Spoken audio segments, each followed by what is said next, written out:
Hey my dudes, today we are making a pear and walnut tart. Hi, my name is Cecilia and welcome to my kitchen here in Stockholm, Sweden. If you can't tell by my accent, I'm not Swedish, I'm actually very American.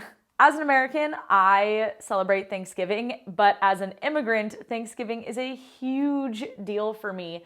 I haven't been home for a Thanksgiving in like 10 years. I like to use Thanksgiving as an opportunity to have a huge party, invite all of my friends over, make them a turkey, and say, hey, thank you for being my found family. I love you and I'm super grateful for you. Because I always have like a new Swede or somebody who's never experienced American Thanksgiving, I tend to try to keep everything really traditional so that they can have like an authentic experience. Also, as a baker and pastry chef, like the expectation is that my desserts are like top notch. So this year I thought it would be fun to make 3 different tarts. I like flavors that are classics, but a little bit more elevated, just a slight twist on what you would expect. Let's get started. First things first, begin with the tart shell. I have a whole in-depth video about tart dough, but if you don't want to watch that, here's what you need to know in 30 seconds. Mix together 125 grams of butter, 90 grams of powdered sugar, and a teaspoon of vanilla sugar. Add in 1 egg and 1 egg yolk. Whisk together. Throw in 250 grams of flour. Mix that together. Wrap the dough in plastic and put it in the fridge for an hour, but better overnight. Roll out the dough and line your tart shell and then pop it into the freezer. Take a sheet tray, lay out some parchment, and place your walnuts on the tray in a single layer. I like to divide them already. 75 grams for the batter and about 10 to 12 pretty ones for the top. Toast for 5 to 10 minutes or until a light golden brown. You don't want them to get too dark or they can get like bitter. Let them cool. Set your pretty ones to the side and chop your not so pretty ones. I like to keep the pieces fairly large to provide texture. Set them to the side.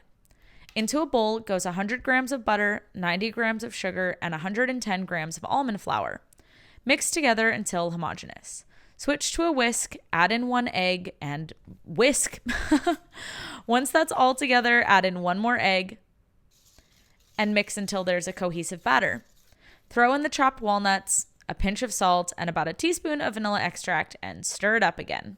Set to the side and start on the pears. These little tiny baby pears are a Swedish variety, and so I have 4 of them here. I hope that's going to be enough. I think it is. Normally, I would use 2 to 3 pears, but because these guys are so itty bitty, I'm going to be using 4. Some cold water here. We just want to throw some lemon in there so our pears don't oxidize. These were the only Swedish pears in the grocery store, which is crazy because this country has a lot of apples and pears. But here we are.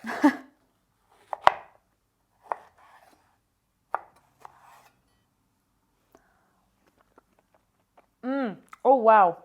Oh, that's really good. Okay, this is gonna be good. This is gonna be good. We're going places here. Now with a bigger pear, you could leave them in half and like melon ball out the center, but I don't know. I just kind of like doing it in these little quarters. It's what works for me. But you can kind of play around with how you like to cut your pears. Put this whole setup to the side for just a second. Take your prepared tart crust from the freezer. Now you could have just kept it in the refrigerator, but I like to keep it in the freezer because it gives me a little bit more wiggle room for how long I get to like work with this before my tart dough starts to get like soft, which isn't really a problem, but it's just like insurance on insurance on insurance, you feel? Take your filling and go plop, plop, plop. There we go. I like to use my mini offset and just spread it out. We want a nice even layer. You can prep this filling the day before, just leave it in the fridge and then let it come back up to room temperature before you try to spread it out.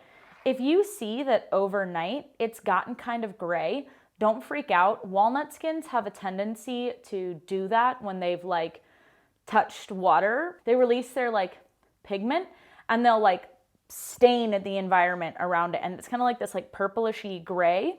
So if it's only been like 24 hours, like, or even 48 hours in the fridge, like don't freak out, do a little taste test. It hasn't gone off. It's just the walnuts like staining the mixture. There we go. I'm gonna say that's good enough for a government job. To the side, we got our pears here.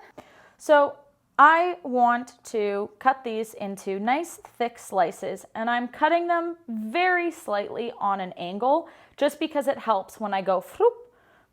Wait and see. Come on. I'm also taking this tiny little bit away from the end, and see, I went bloop and it went floop. We're gonna go put this one in the very middle like this. Remember, I'm winging this. And just keep going with your pears. But again, my knife is at an angle and I'm holding my pear down. Don't cut yourself. Be careful. So we're cutting at an angle like that. Do, do, do, do, do. And we're taking away the little butt part so we can go whoop and they'll fall like that. And isn't that nice? That looked a lot more in the middle when it was in front of me. Okay, and then we're gonna go like that. Shoop, shoop, shoop. Cute, cute, cute. All right, we got something going here. We're definitely doing something. And then, oh wow, that was so not in the middle, was it, you guys? Okay, it's definitely something. It's definitely off center. Good enough. We love good enough around here.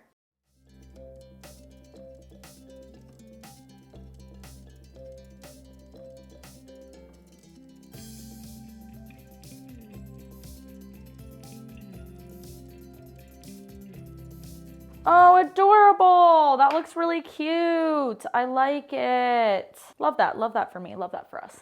And into the oven this goes.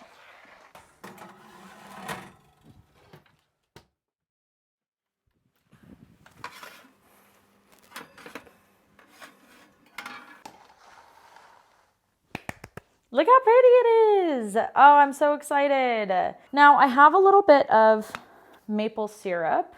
I'm just going to dab some over the pear just to make it shiny. You could also do this with simple syrup or maybe honey or skip it, whatever. It's like one of the first things you learn in pastry school is that for whatever reason, desserts that are shiny, like you want to eat them more. I don't know what the psychology behind that is, but that's how it is.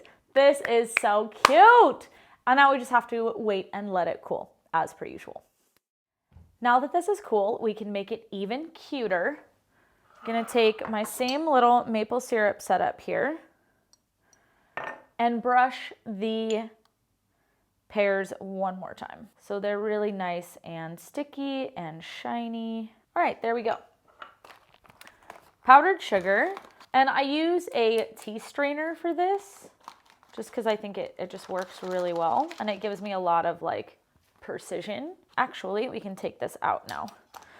So this is one of the joys of having a like real tart pan like this because I never have to take it off of the base.